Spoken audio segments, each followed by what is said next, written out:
In the councils of government, we must guard against the acquisition of unwarranted influence, whether sought or unsought, by the military-industrial complex.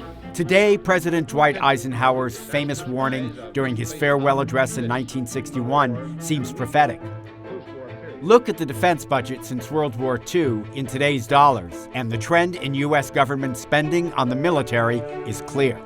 And yet it's surprising, given how reluctant Americans have been historically to go to war. After World War II ended, Harry Truman wanted to wind down military spending. But then fighting broke out in Korea, a proxy conflict in the Cold War. Truman's advisors urged him to increase military spending and armaments. That meant building the hydrogen bomb. The H-bomb was detonated at Eniwetok. These measures increased annual military spending dramatically. In 1952, it reached nearly $455 billion in today's dollars. Spending kept growing when American troops were sent to Vietnam. One of the big drivers in spending throughout the Cold War? Technology.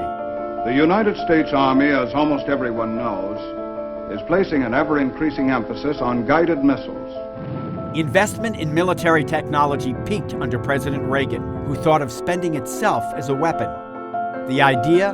Bankrupt the Soviet Union with massive programs like the Strategic Defense Initiative, better known as Star Wars. At one point, the Defense Department estimated that a rudimentary missile defense system of this kind would cost $115 billion. As a result, annual military spending reached a new high in 1985 at $559 billion in today's dollars.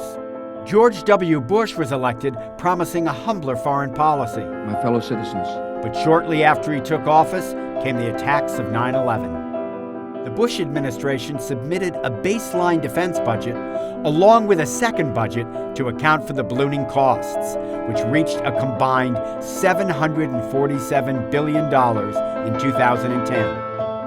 Now, even with the country wary of war and the growing debt, Congress has increased military spending yet again.